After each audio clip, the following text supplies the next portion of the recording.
سب نے مفسرین نے اپنی اپنی بات لکھی. میرے استاذ گرامی یہاں فرمایا کرتے تھے، بھائی اگر تو دنیا میں اپنے بیٹے کو دھوپ میں بیٹھا دیکھے تو تیرا دل پھٹ جاتا ہے. یہ دھوپ میں کیوں بیٹھا ہے؟ اس کو شرک سے بچا، شرک اکبر سے بھی بچا، اصغر سے بھی بچا، خفی اور جلی دونوں قسم کے شرک سے بچا. دنیا میں تیرا بیٹا دھوپ میں ہو تجھ سے برداشت نہیں ہوتا، بتا اگر تیرا بیٹا جہنم میں گیا تو تجھے کیسے برداشت ہوگا؟ آگ میں جلتا ہوا تجھے. اسے اللہ سے جوڑ دے، اسے رسول اللہ صلی اللہ علیہ وسلم کا غلام بنا دے. میرے نبی کریم سید عالم صلی اللہ علیہ وسلم نے فرمایا جب تیرا بیٹا 7 سال کا ہو جائے تو اسے مسجد لے کے جا، 3 سال تک لے کے جا مسجد. 10 سال کا نماز نہ پڑھے تو سزا دے. 3 سال تک خود اپنے ہاتھوں سے ٹریننگ دے، اسے مسجد لے جا، آداب مسجد بتا، اسے نماز سکھا، تو خود لے کر کے جا، بھیجنے کا نہیں کہا. فرمایا جب بچہ 7 سال کا ہو جائے تو اسے مسجد، بڑی محنت کرتے ہیں ہم بیٹے کو بنگلہ دینے کے لیے، بینک بیلنس دینے کے لیے، دن رات ایک کر دیتے ہیں. خدارا سے نمازی بنانے کی بھی محنت کرو. حضرت بابا فرید الدین گنج شکر رحمت اللہ تعالی علیہ کی اماں کہتی ہیں جب میرا بیٹا پیدا ہونے والا تھا تو میں رب کی بارگاہ میں دعا کرتی تھی، اللہ اگر تو مجھے بیٹا دے تو اس طرح کا دینا بیٹا میرا ہو پر بندہ تیرا ہو. اے اللہ اگر بیٹا دینا تو اس طرح کا دینا میرے اللہ، اس طرح کی مجھے اولاد دینا کہ دودھ وہ میری چھاتی سے پیے پر شکر تیرا ادا کرے. اے اللہ اگر بیٹا دینا تو اس طرح کا دینا کہ قوت روٹی روزی وہ زمین پہ کھائے لیکن اسی زمین پر وہ تیرے دین کا سپاہی بھی بنے، وہ مجاہد فی سبیل اللہ بھی بنے. حضرت بابا صاحب کہتے ہیں مجھے شکر پسند تھی. اماں بڑے جتن کرتی ہے بیٹے کے لیے، بڑا کچھ کرتی ہے، تو بیٹے روٹی ٹائم پہ کھانا فلاں کا. کہتے ہیں مجھے شکر پسند تھی. میری اماں سردیوں کے ٹھنڈے موسم میں اٹھ کے میرے لیے پانی بھی گرم کرتی، مصلی بھی بچھاتی اور پھر ایک پڑیا شکر کی بنا کے میرے مصلی کے نیچے بھی رکھتی. کہتی بیٹا نماز پڑھے تو اللہ شکر دیتا ہے. آپ فرماتے ہیں میں روز نماز کی 5 نمازوں کے وقت مصلی اٹھاتا تو پڑیا شکر کی ملتی. سکول اور مدرسے کے میں اپنے کلاس فیلوں کو بھی کہتا نماز پڑھو بڑی پیاری شکر ملتی ہے. کہتے ہیں میں روز شکر کھاتا. ایک سویرے فجر کی نماز میں اماں نے وضو تو کرایا، مصلی بھی بچھایا، پر دیہات کی وہ سادی بیوی جس کا سارا کام بھی خلوص پہ مبنی تھا، جو آکسفورڈ سے پڑھی ہوئی تو نہیں تھی لیکن آداب ممتا اسے سارے آتے تھے، جو کسی یونیورسٹی کی سند یافتہ تو نہیں تھی لیکن بیٹے کے ساتھ کس طرح کا رویہ اختیار کرنا ہے یہ سارا اسے پتا تھا. کہتے ہیں سادی اماں نے سارے کام کیے لیکن شکر رکھنا بھول گئی. بابا صاحب کہتے ہیں میں نماز پڑھنے لگا تو ماں نے یہ بھی بتایا تھا کہ نمازی کے آگے سے نہیں گزرتے، نمازی کے آگے نہیں ہوتے. اب اماں کہتی ہے میں مجبور ہوں، درس بھی میں نے دیا ہے، بھول گئی ہوں، اب شکر رکھنے جاؤں گی تو پردہ کھل جائے گا. ایک کونے میں لگ کے ماں روئی، بیٹے کی شفا کے لیے نہیں، بیٹے کی نوکری کے لیے نہیں، بیٹے کے اچھے مستقبل کے لیے نہیں. ماں روئی، آنسو بہے تو کہتی کیا ہے، اے اللہ میں اسے اپنے آگے جھکانے کو جتن تھوڑی کرتی تھی، تیرا بنانے کا جتن کرتی تھی. اے اللہ مہربانی فرما میری پردے داری کر، اگر راز کھل گیا تو میرا فرید نماز نہ چھوڑ جائے. بابا صاحب کہتے اماں تڑپتی رہی اور میں نے نماز پڑھ کے مصلی اٹھایا. پہلے پڑیا ہوتی تھی اب تو پورا دریا شکر کا بہ رہا ہے. فرماتے ہیں میں نے وہ اٹھائی شکر کھائی اور میں نے چیخ کے کہا اماں جلدی آ، آج بڑی لذیذ ہے، آج شکر کوئی انوکھی ہے. اور آج تو کمال شکر دی ہے میرے اللہ نے، ایک پڑیا کی جگہ پورا دریا بہ رہا ہے. بابا صاحب رحمت اللہ علیہ فرماتے ہیں میری اماں آئی اور میری اماں نے بازو کھولے تو ماں کی ممتا ہی بتاتی ہے کہ اللہ کی رحمت کس طرح کی ہوتی ہے. کہتے ہیں میں نے اماں کے سینے سے لگا تو اماں رو کے کہنے لگی بیٹے پہلے میں شکر دیتی تھی، آج شکر بنانے والے نے شکر عطا فرمائی ہے. ساری زندگی پیشانی سے سجدے کا نور نہیں گیا، ساری زندگی وہ لذت عبادت نہیں گئی، اس لیے کہ استاد نے ڈنڈے سے نمازی نہیں بنایا تھا، اس لیے کہ پیر صاحب نے یہ کہہ کہ نمازی نہیں بنایا تھا کہ نماز پڑھو گے تو روٹی میں برکت ہو جائے گی، اس لیے کہ علامہ صاحب کا وہ بات سن کے ہم نمازی نہیں بنے تھے کہ اس نماز میں بتایا جاتا ہے کہ بیماریاں ختم ہو جائیں گی نماز پڑھنے سے. اماں نے رب سے جوڑنے کے لیے نمازی بنایا تھا.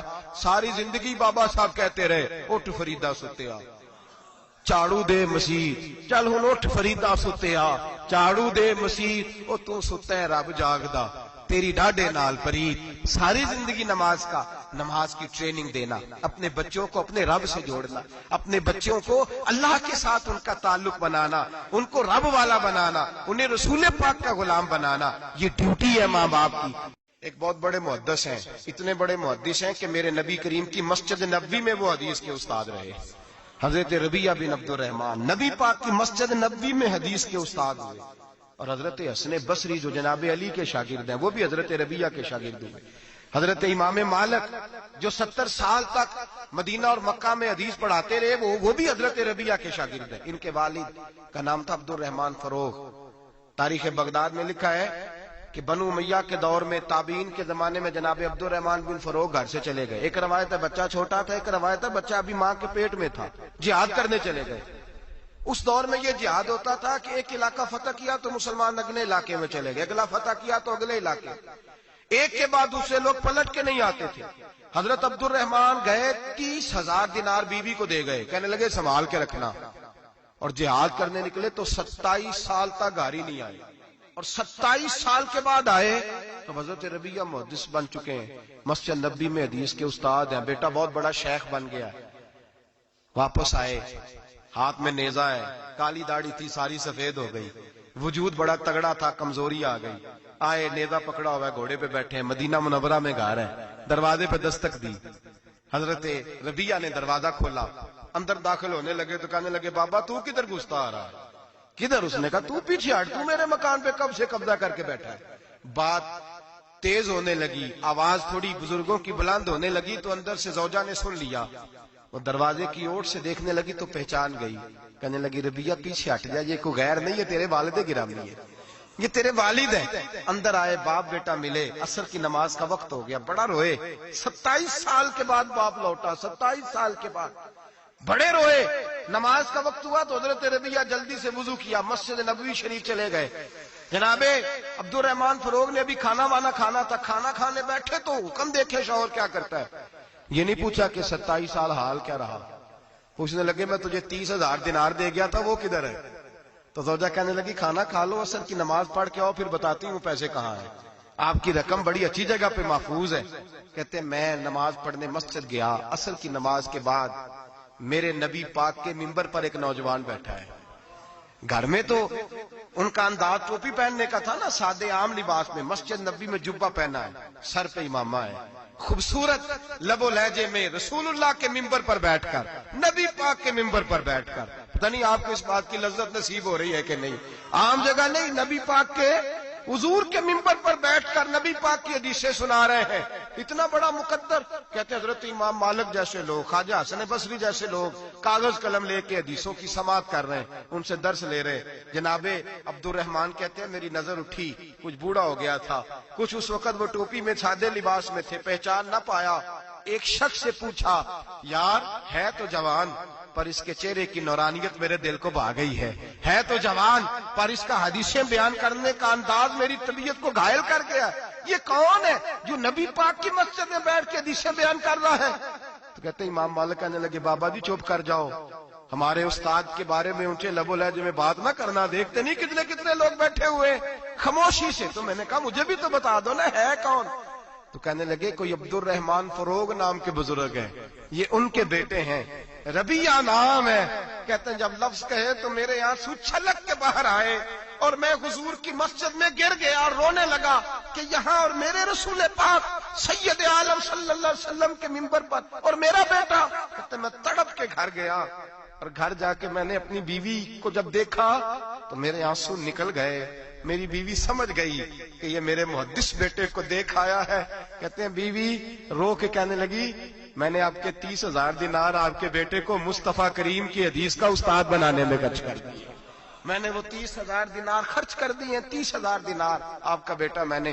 تو کہتے ہیں میں اپنی بیوی کی طرف دیکھنے لگا، میں نے کہا قربان جاؤں، میں اگر اللہ کے دین کے رستے میں تھا تو نے میرے ساتھ نیکی کی ہے، میرا بیٹا بھی دین کے رستے پہ لگا دیا۔